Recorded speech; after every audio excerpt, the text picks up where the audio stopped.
Os podcasts do Público têm o patrocínio da Almedina. Visite as livrarias Almedina e abra as portas à cultura e ao conhecimento. Afinal, como dizia um famoso intelectual português, o que não sabemos hoje, saberemos amanhã. Visite-nos também em almedina.net. E o Sobrecarris está de volta, 2026, um bom ano para todos. Viva Diogo Ferreira Nunes. Olá. E viva Carlos Cipriano. Olá, bom ano para todos. Já agora um parêntese, porque este ano começa com um concerto de Ano Novo com uma maravilhosa interpretação de uma peça chamada, uma tradução literal para o português, A Chegada do Comboio a Vapor a Copenhaga. Vamos ouvir só um bocadinho, já agora.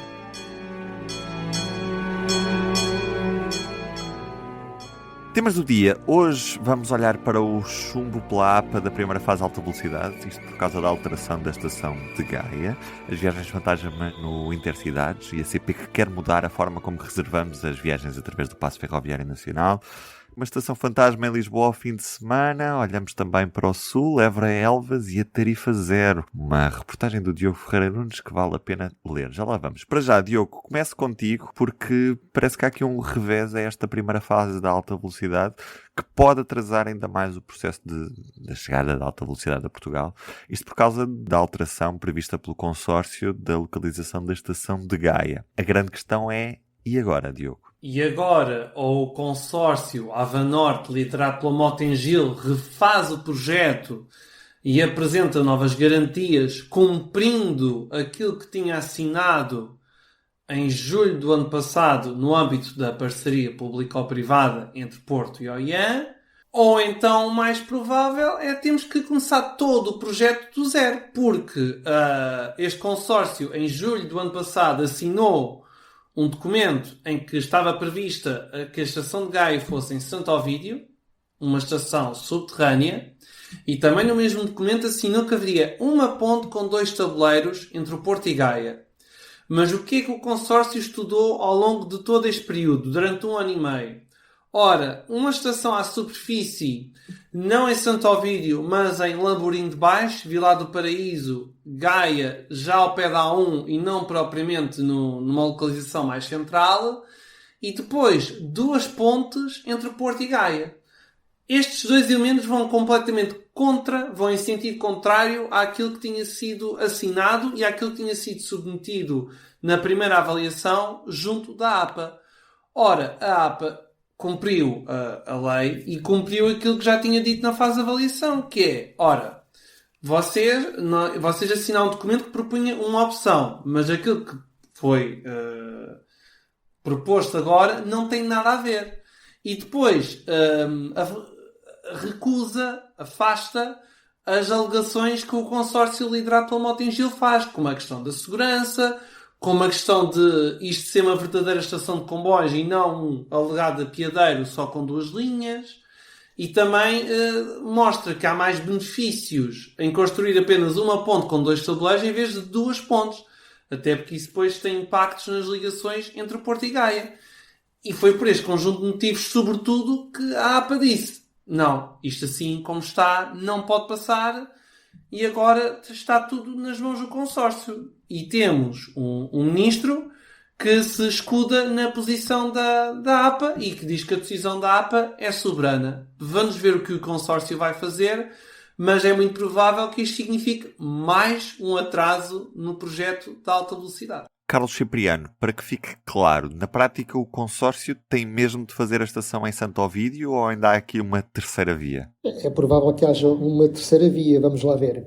Segundo as declarações do Ministro, o Ministro dá uma no cravo, outra na ferradura, porque por um lado diz que a decisão da APA é soberana, mas também não foi claro em dizer que, pronto, ok, o assunto morre aqui e o consórcio vai ter que cumprir com o caderno de encargos e ponto final. Não, ele nunca disse isso.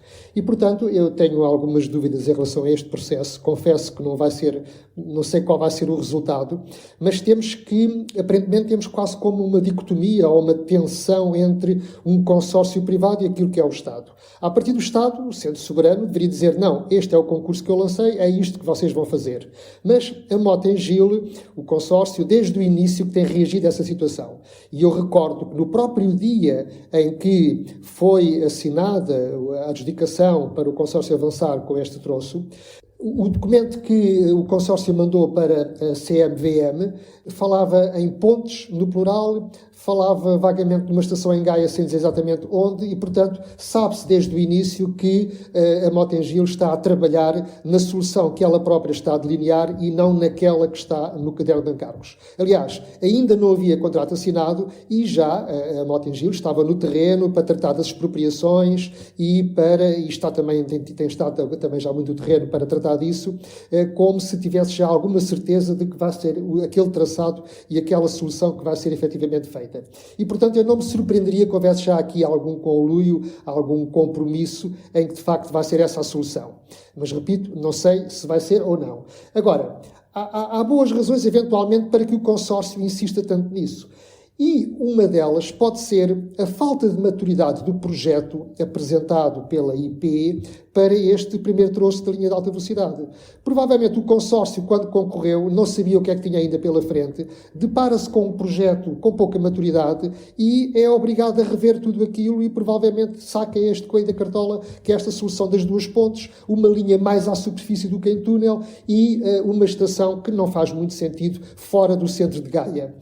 E, portanto, enfim, vamos lá ver, porque há outro motivo ainda que me faz pensar que, eventualmente, isto já esteja mais ou menos combinado. É que, no caso da PPP2, quando o consórcio decide logo, avisa logo que não faria ou que propõe fazer uma estação em Taveiro, na interseção entre a linha de alta velocidade e a linha convencional, em vez de fazer a estação de alta velocidade junto à estação atual em Coimbra, aí, nesse caso, o Governo deu um chumbo imediato, portanto, deu um murro na mesa e diz, não, isto vai abaixo, ponto final, e lançou um novo concurso. E, portanto, neste segundo caso, o Governo foi muito rápido a chumbar essa proposta e a dizer que não. No caso da PPP1, andamos aqui um bocadinho neste jogo e eu, se tivesse que apostar, se calhar apostava que vai ser a versão do consórcio que vai seguir em frente. Ainda assim, Diogo, isto significa mais atrasos neste processo. Eu não consigo apostar em nada porque a solução que é proposta pelo consórcio tem muito pouco acesso aos transportes públicos. Chegou-se porque, por exemplo, com a estação em Santo Ovídio será servida pela atual linha amarela e pela futura linha Rubi. Não acontece o mesmo em Vilar do Paraíso e nem sequer está garantido esse financiamento. Os acessos são propostos, são sobretudo rodoviários. E aí vamos parar outra vez ao BRT, Metrobus, autocarros, chamem-lhe aquilo que quiserem. É uma coisa sobre rodas. E depois está muito dependente do transporte individual, tanto que se prevê um parque de estacionamento de 500 lugares. 500. Alega-se que esta solução em Vilar do Paraíso serve melhor outras populações e tem uma maior área de influência, mas em termos de transportes públicos é muito pior. Depois há muito mais demolições à superfície do que na solução subterrânea. E estações subterrâneas, elas existem. E há outra questão, que é a localização da estação em si. Basta ver que em Espanha, no passado, cometeram-se alguns erros na alta velocidade com localizações de estações longe. Basta pensar em Tarragona, basta pensar em Segóvia, Guadalajara, cujas estações estão particularmente longe do centro destas cidades. E acho que em Portugal não queremos repetir os erros de Espanha. Acho que não convém muito. Portanto, e há outra questão aqui, que é, há uma entrevista do presidente executivo da Mota-Engil de maio de 2024 ao Jornal de Negócios, eu faço questão de salientar isto, que o título é Preço é desafio, mas vamos dar proposta à alta velocidade. Maio de 2024, quando se estava a apresentar as propostas para a primeira parceria público-privada. Ora, o preço era desafio. Iam procurar soluções. Curioso, porque depois a Mota-Engil foi o consórcio da Mota-Engil foi o único que conseguiu aparecer num concurso. Nem os consórcios espanhóis conseguiram apresentar uma proposta que tenha sido aceite. E de repente entrou para o concurso com uma proposta, mas aquilo que agora veio submeter depois não tem nada a ver. Assim realmente é fácil cumprir o preço, porque eu apresento uma coisa à partida, mas depois à chegada é uma coisa que não tem nada a ver. Tens razão, Diogo, porque desculpem lá. Na verdade, uma coisa é, dentro daqueles 800 metros de traçado para a linha, andar ali a zigue-zaguear um pouco, um bocadinho mais à esquerda, um bocadinho mais à direita e tentar otimizar o traçado. Outra coisa é uma mudança estrutural ao projeto. E é o que acontece neste caso, é não contemplar a estação em Gaia, e eu não compro a ideia de que é uma coisa pouco segura, porque o que falta aí no mundo é estações do metro e de comboios a 50 e a 70 metros de profundidade, portanto a questão da segurança penso que não é aí um argumento, não é? E por outro lado, é como tu dizes, evita os transportes públicos, quer dizer, se prevemos uma estação em Gaia, ligado às linhas do metro, à rede de transportes públicos, e vamos afastá-la da cidade, sem assegurar a chegada lá do metro e assente num acesso exclusivamente rodoviário, então claramente é uma má solução, mas como disse há pouco, estranho que o Governo não se tenha chegado à frente desde o primeiro momento e dito não senhora, isto é para fazer tal como nós lançámos o concurso e tenha contemporizado tanto tempo com esta solução do consórcio. E se calhar é porque é capaz de haver aí, se calhar, algum rabo de palha e provavelmente é a falta de maturidade do projeto. E o risco é mandar tudo abaixo outra vez e atrasar mais um ano ou dois este projeto. Mas a questão é, há esse argumento da falta de maturidade, mas o Banco Europeu de Investimento comprometeu-se em emprestar dinheiro para isto. Falta de maturidade, mas há fundos europeus do Connecting Europe Facility para este projeto. Eu não posso acreditar que haja assim tanta falta de maturidade, senão não havia já estas fontes de financiamento todas disponíveis. Custar-me-ia. Carlos Cipriano, somam-se as viagens fantasmas no Intercidades, estas reservas que são feitas com origens diferentes da que na realidade os passageiros têm, porque, como sabemos, o Paço Ferroviário Nacional tem provocado muitas enchentes, nomeadamente em dois eixos, o eixo da Liga do Norte e também o eixo entre Lisboa e Évora, com a estação de Vendas Novas a ser muito prejudicada pela falta de oferta. E a CP está a estudar mudar a forma como se fazem as reservas, porque neste momento só se pode fazer a reserva a partir das 24 horas, quando os comboios chegam à estação que nós queremos apanhar o comboio. Portanto, há reservas fantasmas a partir de estações anteriores àquela em que efetivamente as pessoas querem apanhar o comboio. Já há solução para isto, Carlos? Eu não sei qual é a solução, mas saúde o facto de o Governo e a CP terem anunciado que vão fazer ajustes no Paço Ferroviário Verde precisamente para resolver este problema das viagens fantasma.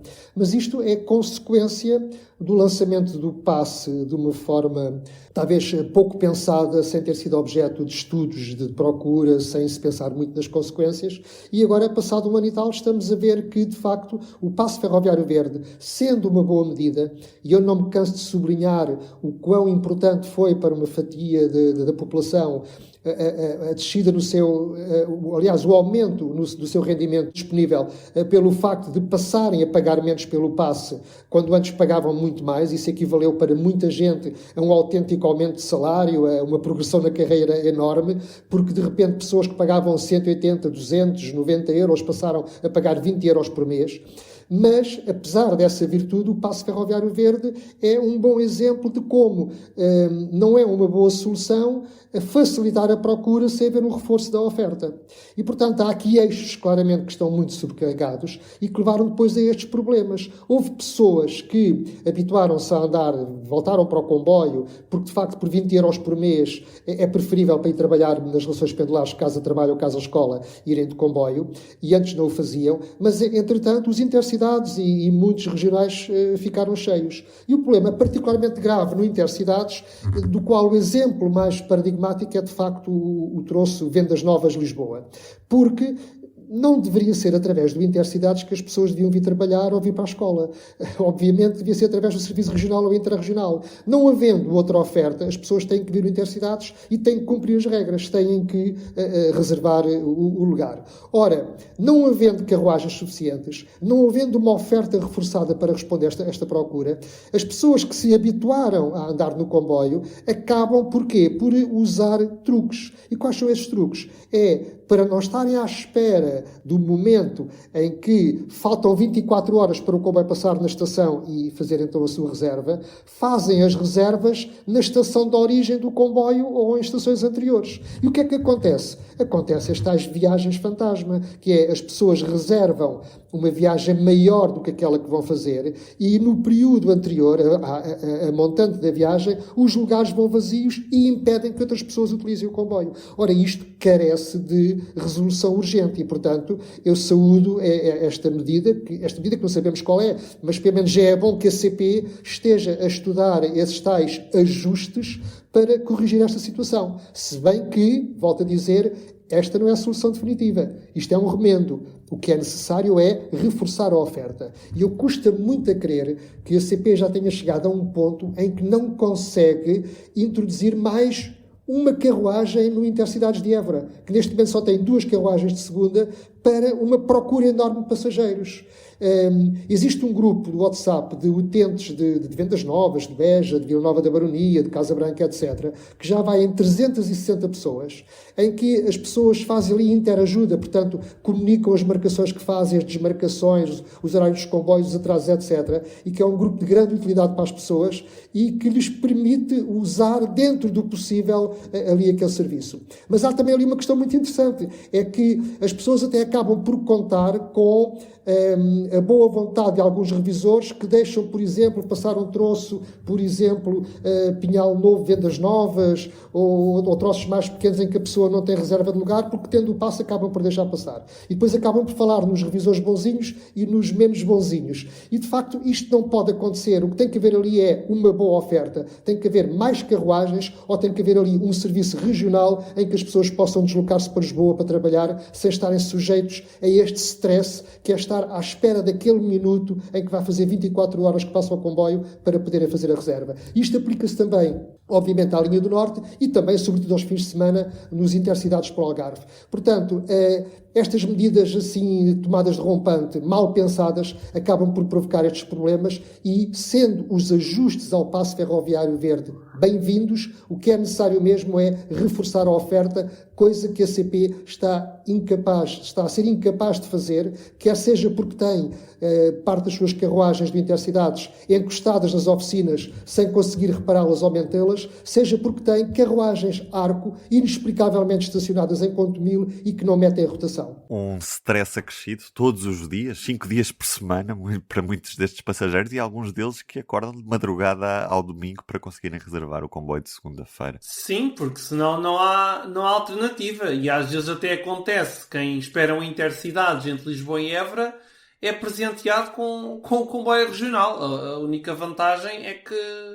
é mais fácil dar de pé nesse comboio, porque do resto a viagem demora mais um quarto de hora ou 20 minutos e com consequente atraso à chegada, naturalmente. E depois esta questão do passe também levanta questões operacionais para a CP, porque há muito mais gente, por exemplo, a entrar nos comboios em Santarém ou no entroncamento, quando se está a caminho de Lisboa. E uma paragem que habitualmente era só de saída de passageiros passa a ser também de entrada, e isto também naturalmente vai atrasar o comboio, porque em vez de se demorar 1 minuto na paragem, demora-se 2, 3 ou mesmo 4, e que depois impacta também no horário de chegada. É curioso, porque quando foi proposto o passe ferroviário verde em agosto de 2024, chegou-se a ponderar uma taxa de 1 euro por cada reserva. Mas essa taxa nunca acabou por existir. Não se sabe porquê. E a AMT, na altura, a Autoridade da Mobilidade e dos Transportes, deixou vários alertas sobre a necessidade de a oferta ser adequada ao suposto aumento de procura. Nada aconteceu. Também a CP continua de mãos atadas. A CP continua sem ser uma sociedade anónima que permita pagar salários mais condizentes com aquilo que se pratica no setor. E depois há quem diga que se faz uma grande aposta na CP, mas a realidade não mostra isso. Além de ainda não se ter percebido muito bem se as pessoas que estão a aderir ao passe ferroviário verde são pessoas que de facto já usavam o comboio, mas agora passaram a usar mais vezes, ou outro tipo de serviços, ou se realmente são pessoas que de antes usavam outros meios de transporte e que passaram a usar o comboio. Mas como não há estudos em relação a isso, fica difícil tomar essas conclusões. Em Lisboa há uma estação, aliás, há 2 estações que não abrem ao fim de semana. É um caso único no país e, quem sabe, um dos poucos casos numa capital europeia, para não dizer os únicos casos numa capital europeia, de estações que não têm serviço ferroviário de passageiros ao fim de semana. Estamos a falar de Alcântara Terra e também, por pertencer à mesma família de comboios, a estação de Marvila. Carlos Cipriano, a pergunta é porque é que esta situação se arrasta desde 2016 e agora CP e INP empurram culpas uma para cima da outra? Bom, a razão pela qual a situação se arrasta só perguntando à CP, mas isto já começa a ser o zero e o zero da CP, portanto isto é quase o novo normal. Não se entende efetivamente porque é que, havendo comboios, havendo material, havendo pessoas, porque é que a CP interrompeu um serviço para uma estação que é central em Lisboa, apesar de ficar na parte oeste da cidade, mas de facto é ali uma zona muito importante, a zona de Alcântara, e porque é que não tem serviço ao fim de semana? Não sei, só a CP compete responder e a CP não responde nunca cabalmente, nunca esclarece o porquê. Mas a parte curiosa desta história é que este assunto veio novamente à baila aqui há pouco tempo por uma associação cívica chamada Vizinhos de Lisboa, que resolveu, e muito bem, saúdo essa iniciativa, questionar a IP e a CP, perguntando por que motivo não havia comboios aos fins de semana, estando a estação fechada. E aconteceu-lhe uma coisa muito interessante, foi que tanto uma empresa como outra responderam num jogo do empurra, ou seja, a IP disse que essa questão deveria ser dirigida à CP e a CP respondeu que essa questão deveria ser dirigida à IP. Obviamente que houve ali um mal-entendido, porque do lado da IP, a IP só tem a estação fechada porque não tem comboios. E obviamente se não tem comboios não tem por que ter aberta. Mas a IP, ou seja, a razão pela qual não há comboios para Alcântara Terra não é porque a IP tenha a estação fechada. É porque não tem comboios e nesse caso não a abre. Portanto, aqui o único responsável é a CP Comboios de Portugal. E é a CP que compete reintroduzir um serviço que já existiu e que não se compreende porque é que não existe. Sobretudo, já falámos disso várias vezes, sobretudo no verão, em que há pessoas do eixo, da Azambuja, de Alverca, de Vila Franca, etc., que podem querer ir para as praias da linha de Cascais e que bastava vir de comboio até Alcântara Terra, dar aquele bocadinho até Alcântara Mar e apanhar o comboio da linha de Cascais e não o podem fazer. As pessoas daquela zona da cidade têm o direito de apanhar um comboio que as leve em muito poucos minutos imediatamente à parte alta de Lisboa, às Avenidas Novas. E mesmo para quem vem da linha da Azambuja, que quer ir para o centro da cidade, acaba por ser muito mais fácil, ainda para mais ao fim de semana, com menos comboios, se pudesse entrar diretamente na linha de cintura, fazer essa viagem direta, não é? E, portanto, questiona-se o porquê da CP não rever esta situação. A CP impede que as pessoas daquela zona possam muito facilmente chegar ao centro de Lisboa e, portanto, é incrível como é que há uma infraestrutura disponível que não é aproveitada e, por outro lado, todas as pessoas do eixo da Azambuja, se quiserem vir para o centro da cidade, para a parte alta da cidade, têm que mudar no Oriente em dias em que já há pouca oferta. E, portanto, é daquelas coisas que não dá mesmo para compreender. Não há uma razão plausível a não ser inércia, falta de vontade ou eventualmente um puro desinteresse pelas necessidades das pessoas e que de facto a CP não está a fazer serviço público. E é lamentável que não só não reintroduzam o serviço, como nunca expliquem cabalmente porque é que não o fazem. Diogo, percebes que o apiadeiro, sei lá, de Arronches, na linha do leste, tenha mais serviços de passageiros ao fim de semana do que Alcântara Terra ou Marvila, no centro da cidade de Lisboa? O problema não é Arronches ter serviço ao fim de semana. O problema é uma estação como Alcântara Terra está fechada, por isso simplesmente, e o mesmo acontecendo com Marvila. É desperdiçar um ativo. Não consigo dizer mais nada, porque é terrível. Vamos a Évora Elvas, no Sobrecarris.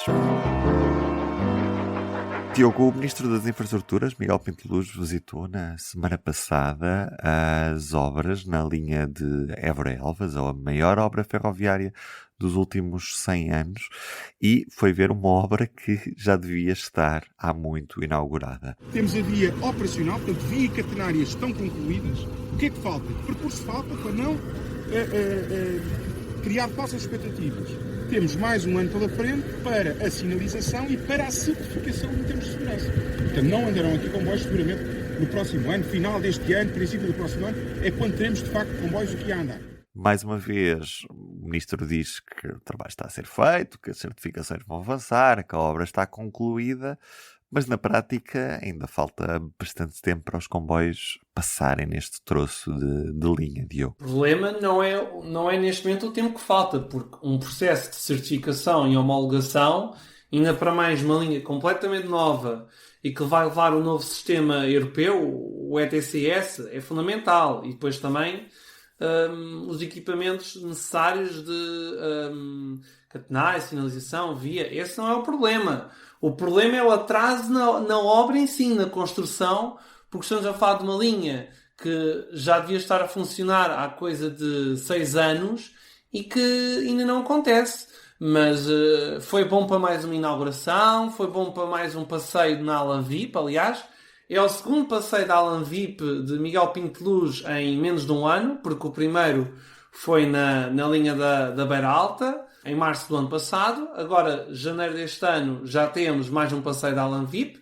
Vamos ver se o próximo vai ser, por exemplo, no Algarve ou no Oeste. Há sempre novas rotas a serem exploradas. Novas rotas que não são novas rotas. É basicamente um fio a passar por cima, mas isto é vendido como modernização. Passou ali pela zona do Alandroal, onde nós tínhamos estado em julho do ano passado a ver que a obra ainda não estava pronta, que ainda faltava balastro, carril e toda a superestrutura, mas já lá está, finalmente.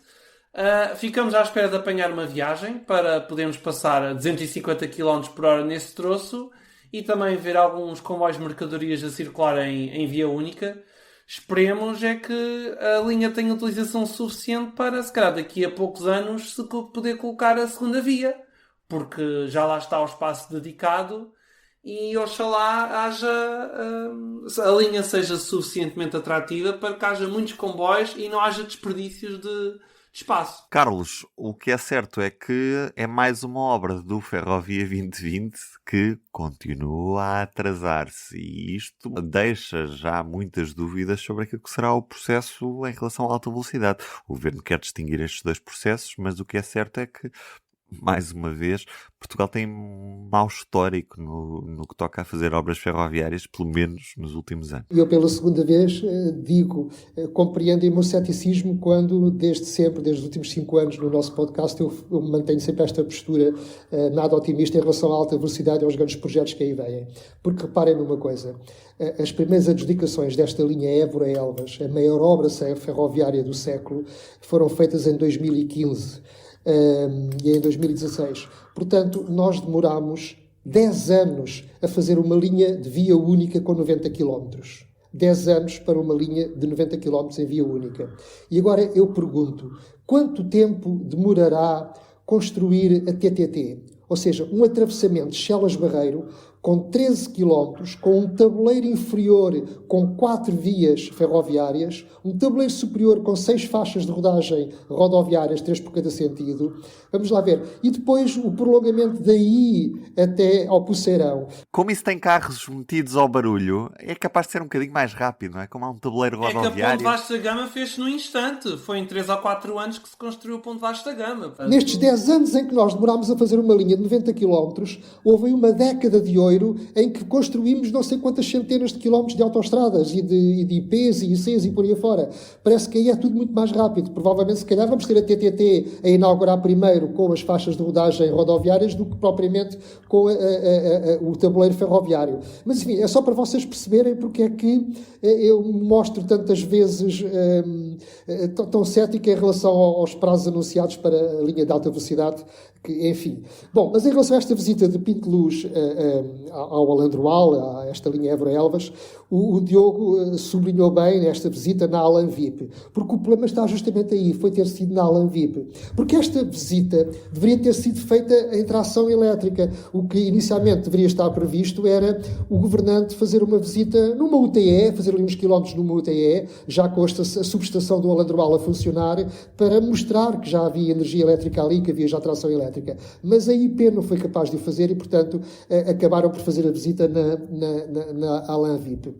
Ora, eu se fosse ministro, o que é que eu faria numa situação destas? Eu dava um murro na mesa, dava um puxão de orelhas à IP e adiava a visita para outra altura em que pudesse apresentar-me ali num comboio elétrico e não na mesma Alain VIP com que há um ano e tal, nós próprios também lá estivemos, houve aquela visita da IP também, ali já mais perto de Évora, em que foi na altura o secretário de Estado das Infraestruturas, Frederico Francisco. Portanto, a IP tem sempre muito pouco para mostrar nesta linha. Leva a Alain VIP e faz ali uns quilómetros para dizer que a linha está quase a ser concluída. Portanto, recordem-se que há 2 anos, quando participámos nessa viagem, foi-nos garantido que a linha estaria concluída em finais de 2025 e já com os comboios a andar. E, portanto, sempre que há uma visita, as coisas derrapam para o ano seguinte.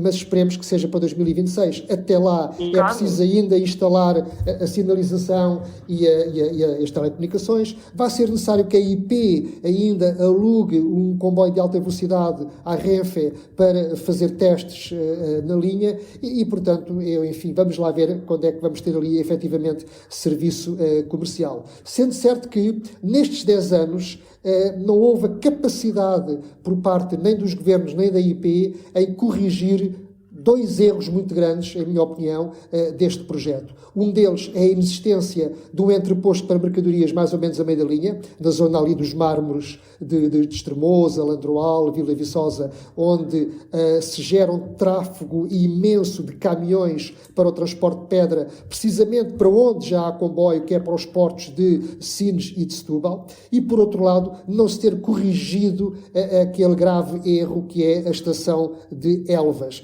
Ou seja, qualquer comboio que tenha que fazer Lisboa-Badajoz servindo Elvas, e dificilmente haverá a passagem de comboios diretamente para Badajoz sem ir a Elvas, portanto vai ter que usar uma bifurcação, andar 4 km para trás, inverter o sentido e depois seguir para Badajoz. Ao vir de Espanha, o comboio vem a Elvas, inverte o sentido e depois retoma novamente a linha nova. Ora, de que é que serve andarmos a gastar milhões em linhas para comboios circularem a 250 km/h se depois se perdem preciosos minutos em manobras e em inversão de comboios, quando seria tão fácil, e continua a ser, construir uma pequena estação, um apiadeiro na zona a sul de Elvas, junto à linha nova, que permita serviços diretos, sem manobras, de Badajoz para Lisboa diretamente. Na ferrovia em Portugal é sempre tudo tão difícil. Queria só acrescentar que há um ano, quando estivemos em Leiria,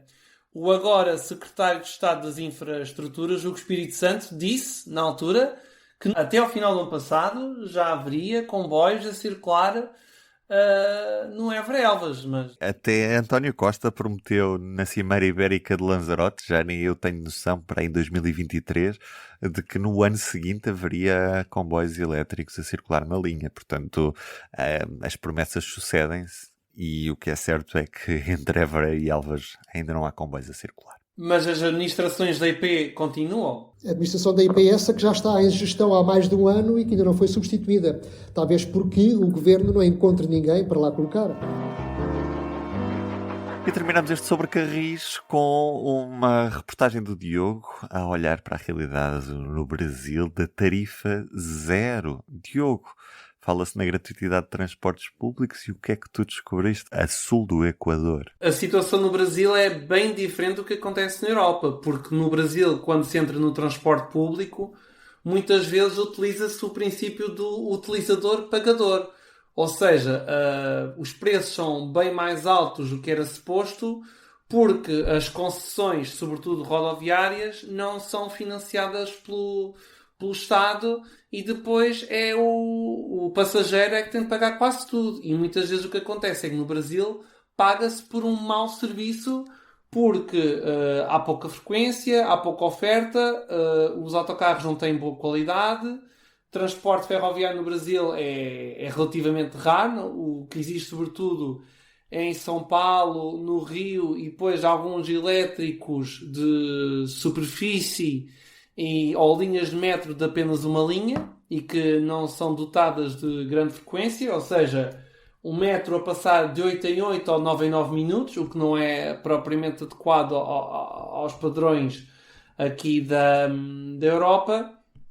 E daí que nos últimos meses se tenha acentuado o debate sobre a tarifa ser zero para usar todos os transportes públicos em todo o país, para tentar atrair as pessoas com menores rendimentos, que muitas vezes nem têm como usar um meio de transporte, porque simplesmente não conseguem chegar a lado nenhum, não têm dinheiro, não têm rendimentos para usar o transporte público, e são raras as iniciativas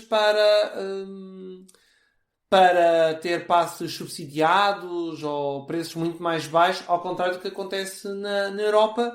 Daí que no Brasil a tarifa zero, o transporte público gratuito, é muito mais uma necessidade social do que propriamente a vertente de atrair as pessoas do transporte individual para o transporte público. Carlos, e o que é que tu achas de aplicar uma tarifa zero nos transportes públicos em Portugal? Parece que caminhamos todos para a gratuitidade. É essa a solução para os transportes públicos? No mundo perfeito, talvez sim, mas o que eu acho aqui é que tem havido uma tendência, quase como uma concorrência entre autarquias e comunidades intermunicipais, para concorrerem para esta tendência da gratuitidade dos transportes, por um lado, e para a inserção de metrobuses, por outro. Ou seja, autarquias e CIMs em Portugal têm-se divertido a tentar ver de que forma é que conseguem pôr os transportes públicos mais baratos e algumas introduzirem o metrobus. Ora bem, obviamente, por muito agradável e muito simpático que seja nós pagarmos muito pouco pelos transportes públicos, eu penso que o foco não está aí. Se nós queremos pessoas a andar nos transportes coletivos, temos que lhes arranjar transportes coletivos. Não é pela via do preço, é pelo lado da oferta, que é essa a grande falha no nosso país. E, portanto, o que é necessário? É necessário, sim, que haja mais frequência de autocarros e de comboios, é necessário que haja melhores infraestruturas, é necessário que haja oferta mais alargada em condições e fiável. E não, por exemplo, como acontece no Oeste, no Algarve e no Alentejo, onde há diariamente, eu repito, diariamente, supressões de comboios em qualquer uma, ou seja, quando é numa linha ou noutra, mas há supressões de comboios diariamente. E, portanto, quando num país em que a oferta nem sequer consegue se manter nos mínimos, quando uma empresa não consegue assegurar a sua oferta diária e ainda se fala na tendência para a gratuitidade dos transportes públicos, alguma coisa está errado. Portanto, eu concordo sim que se facilite o acesso aos transportes públicos por via do preço, mas num país, nomeadamente nos países do norte da Europa, onde temos uma classe média forte, não é o preço que vai fazer as pessoas andarem mais ou menos nos transportes públicos, é a boa qualidade da oferta, não é? E no nosso país, por muito simpático que seja termos preços mais baratos, o que é necessário é reforçar a oferta. E quando nós não temos comboios com frequência suficiente, com qualidade, tirando praticamente o eixo Lisboa-Porto, o resto do país é quase um deserto na oferta ferroviária que já não cumpre os parâmetros para o século XXI. Tem uma oferta praticamente igual à do século XX. Não nos surpreendemos que as pessoas continuem a preferir o autocarro ou o transporte individual. Ora, esta tendência para a gratuitidade, o que é que vai acontecer? Como o dinheiro não cai do céu, acabam por ser os contribuintes todos que vão pagar transportes públicos mais baratos para as pessoas, que, no entanto, continuam a não prestar um bom serviço. Paralelamente a isto, temos agora a moda dos metrobuses. E a moda dos metrobuses só surge por aquilo que já falámos várias vezes. É porque, primeiro, há fundos comunitários para isso. Segundo, os autarcas acreditam que conseguem fazer um projeto destes num ou 2 mandatos. Terceiro, é o resultado da falência do transporte ferroviário em Portugal. Porque se houvesse bom transporte ferroviário, não haveria neste momento projetos para metrobus, onde já existem linhas de caminho de ferro, mas com uma CP a operar com grandes deficiências. E quarto, acrescento, com o apadrinhamento do ministro Miguel Pinto de Luz, como se viu, por exemplo, nos últimos dias em Guimarães, onde se quer apostar fortemente num BRT, num autocarro, para ligar Braga a Guimarães, quando se poderia construir a linha férrea entre Braga e Guimarães, que depois daria acesso à alta velocidade e que também facilitaria bastante o serviço ferroviário, porque não seria necessário comprar muito mais comboios para chegar do Porto até Braga, até Guimarães. Seria uma espécie de rede, um feixe de malha, em vez de termos simplesmente 2 ramais. Mas, pelos vistos, o autocarro é que é a grande solução. pelos vistos. Seria, de facto, a solução ideal. Obviamente que demora algum tempo, mas era a ideal. Ora, qualquer ministro hoje em dia, seja de partido, quer soluções rápidas e pragmáticas, e se puder apadrinhar um projeto que é para ser feito em pouco tempo e fazer um brilharete com isso, pois é essas soluções que os governantes compram. E assim fechamos este Sobre Carris. Carlos Cipriano, Diogo Ferreira Nunes, eu sou o Ruben Martins. Um abraço e até ao próximo Sobre Carris. Boas viagens! Para não perder os novos episódios, subscreva este podcast do Público na sua aplicação preferida. O Público fica no ouvido.